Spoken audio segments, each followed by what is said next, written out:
What's up guys, my name is Ace, and today we finally got the Season 1 Reloaded blog for Modern Warfare 3, and while we didn't get too much as far as new information goes with this blog post, there were a few little tidbits, as well as now we know the exact release date of Season 1 Reloaded, and this is actually going to be next week on the 17th of January. And without further ado, let's just dive right into the information, keeping in mind we're not going to be talking about Warzone, just for anybody that may be here for that. I don't play Warzone, I don't cover Warzone, this is all about multiplayer.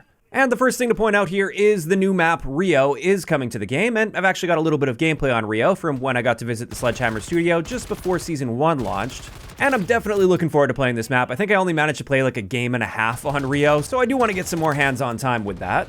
Next, we have game modes that are coming with Season 1, and most of these modes have at least been mentioned in passing in the past, so they went into a bit more detail.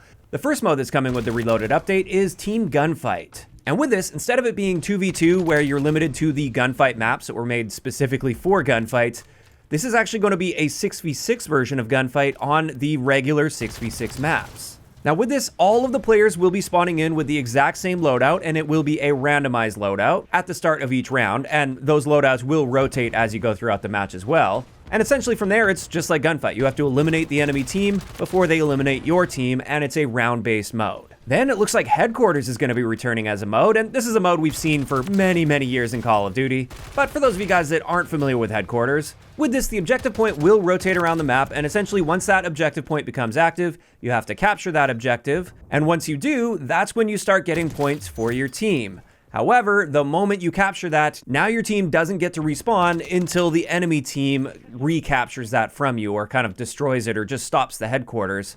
And it is worth noting, the other team, they can continue respawning, so you kind of just have to cap that and then hold it for as long as you possibly can until your team is wiped out. And then once that current objective is destroyed, it will move to a different location, and it just repeats itself till the score limit is reached.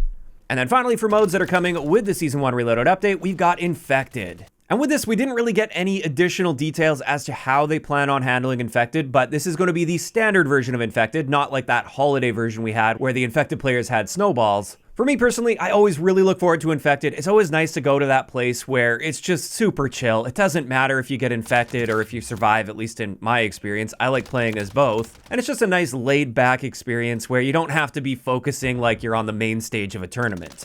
Now, in saying that, Infected seems to swing wildly between games. In some Call of Duty games, Infected plays incredibly well, whereas in others, it just isn't the same sort of experience and it doesn't play very well. So I'm definitely curious to see how it ends up playing out in this game. I'm really hoping we get more than like 2 or 3 set loadouts for Infected like we had last year, but I guess time will tell, and I am looking forward to checking this out once it drops.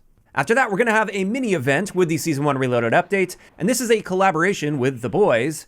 And they just described this as a souped-up version of Kill Confirmed, where fallen operators will drop doses of Temp V, which give temporary power boosts like heat vision. So you get like a little superhero ability every time you pick one of those up, apparently. And with this, the part I really like is there are a bunch of event challenges that are specific to this mode, and if you complete all 6 of the challenges, you end up getting a special LMG blueprint. And the challenges are as follows. The first one is get 1 operator heat vision elimination in that special mode. The next one is deactivate 20 pieces of equipment using DDoS. Then we have get 4 operator eliminations using the MTZ-762. Get 2 operator eliminations in a single life with the overkill vest equipped 5 times.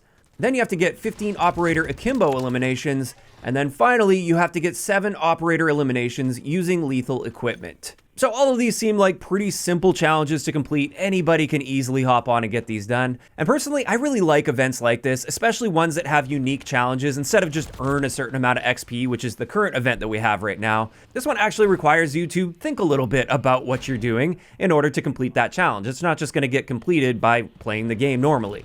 So that's pretty cool. I'm definitely looking forward to that. Next, let's talk a little bit about ranked play. Ranked play is coming with Season 1 Reloaded. However, it won't be available unless you've reached level 55, which I think is a good thing. I think you should at least have the basics mastered, and generally people can do that by level 55. And this is just a proper ranked play system. As far as I can tell, it looks like it's going to work pretty similar, if not the same, as the Modern Warfare 2 ranked play, which honestly I think is great. I think last year's system was one of the better systems that we've ever seen in the Call of Duty franchise when it comes to a ranked play system. My only really big concern here is the cheating situation. They really have to get that under control, especially in those higher ranks, because with ranked play comes an increased incentive for people to cheat.